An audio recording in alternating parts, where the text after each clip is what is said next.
What's up, future CPAs, and welcome back to this explainer. Today we're taking another deep dive into Philippine taxation. But honestly, we're not just going to cover donor's tax today. We're actually going to hack your brain to make sure these rules seriously stick for your LCPAT. Whether you're taking the boards in a few months or you're still a few years out, we've designed this session to literally lock these concepts into your long-term memory. So let's just dive right into it. Look, we all know the stress of the board exams, right? Taxation is just notorious for its massive volume of rules, exceptions, and, those tricky exceptions to the exceptions. So, how do you hardwire all these complex tax rules into your brain for the next 3 years of your academic journey? Well, we're going to use a psychological concept called chunking. This is basically our cheat code. By breaking down the National Internal Revenue Code into logical, bite-sized conceptual chunks, your brain doesn't have to awkwardly memorize 100 separate rules. Instead, it just remembers the underlying patterns. Here is our game plan for today. We've got Level 1, situs rules, Level 2, the insufficient consideration trap, Level 3, asset valuation, Level 4, renunciation traps, and finally, Level 5, a rapid-fire LACPA bullet review. Kicking things off with Level 1, situs and taxability rules. Okay, so mastering who is taxed where is the absolute foundation of this entire topic. Seriously, if you get this wrong, your entire computation for gross gifts basically falls apart before you even touch your calculator. Here's the deal. If your donor is a resident or a citizen, they are taxed globally. That means both within and without the Philippines. But non-resident aliens, our NAREs, are highly restricted. They are only taxable on gifts situated within the Philippines. Examiners absolutely love to throw in a property located in the USA that was donated by a NARA, just to see if you'll accidentally include it in your gross gift computation. Don't fall for it. Now, here is the ultimate trick question, the reciprocity clause. Let's say our non-resident alien donates shares of a domestic corporation or, a Philippine bank deposit. These are intangible personal properties situated inside the Philippines. Normally, they'd be totally taxable, but reciprocity acts as their shield. If the NRA's home country doesn't tax Filipinos on similar properties, then the Philippines won't tax the NRA here. It's just a mutual respect rule. Always scan your exam problems for the word reciprocity when an NRA is involved. Moving right along to Level 2, the insufficient consideration trap. This trap is anchored in Section 100 of the NIRC. This is where a simple sale secretly disguises a donation. Let's break down the formula mathematically, because it's actually pretty simple. Imagine you sell a property, but the fair market value is significantly greater than the actual price received. When you sell a property for less than its true worth, the law steps in and says, hold up, that discount you just gave, that is a secret donation. For example, if a property's FMV is 2 million pesos, but you sell it to your buddy for 1.5 million, that 500,000 peso difference is deemed a taxable gift, and yep, it's subject to the 6% donor's tax. But wait, here is how we hack the exam. I'm going to let you in on a secret. These critical exceptions are the trapdoors of the LSCPA. Why? Because not every single bad deal is a donation. If it's a transaction in the ordinary course of business, like a bona fide 1111 e-commerce clearance sale, that is totally free from donative intent. It's literally just a business trying to liquidate inventory. No donor's tax there at all. But the biggest trapdoor of all, real property classified as capital assets. Let's make it make sense. Why exactly are real property capital assets exempt from this rule?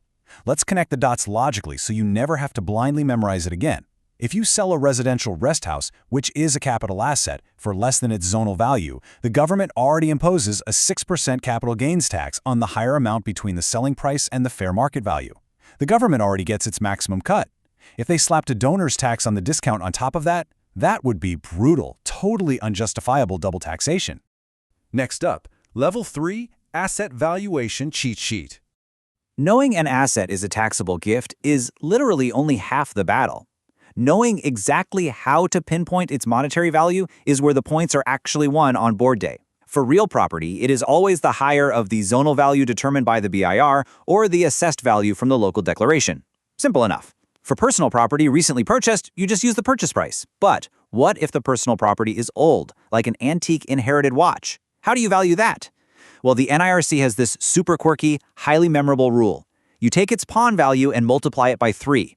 If you can pawn it for 10,000, its gross gift value is 30,000. Boom! Lock that quirky fact into your brain.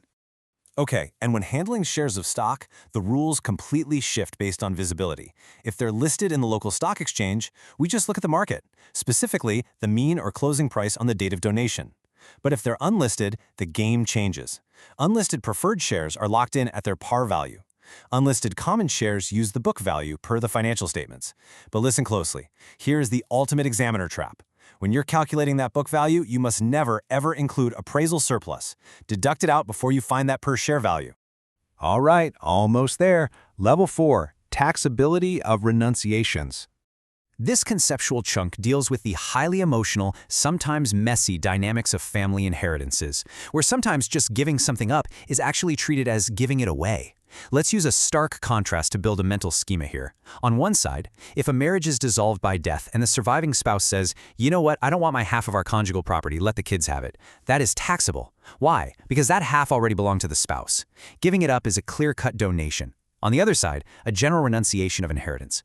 If an heir simply says, I don't want my share of the estate, just throw it back into the general pod.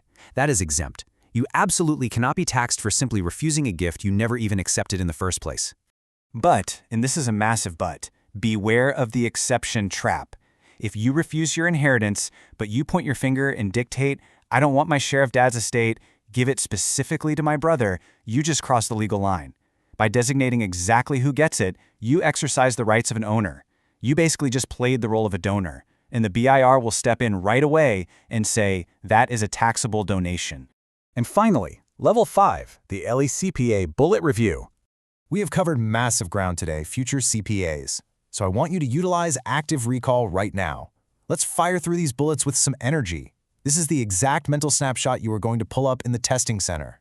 NRA taxability, Philippine gifts only, and always watch for the intangible personal property reciprocity shield. Insufficient consideration, when FMV is greater than the price, that excess is a gift. But remember the trapdoor. Capital asset real properties are exempt because they're already slapped with a 6% CGT. Valuation rules, real property is zonal or assess, whichever is higher. Old personal property is pawn value times 3. And finally, renunciations. General is exempt, specific is taxable. I want you to keep the number 3 in your head. I'm reassuring you right now that by structuring your learning exactly like this, by chunking the information, understanding the logic instead of just blindly memorizing and using active recall, this knowledge isn't just sitting in your short-term memory for tomorrow's quiz. It is locked in for the next 3 years of your academic journey, straight into the LECPA. I'm going to leave you with this final, empowering question. If you can look at a confusing family transfer or a discounted sale of unlisted shares and instantly spot the hidden donative intent, aren't you already thinking exactly like a CPA? The exam isn't trying to trick you. It's just trying to see if you have the analytical mindset of a true professional. Keep hacking your brain, keep mastering these conceptual chunks, and you are absolutely going to dominate your next taxation module.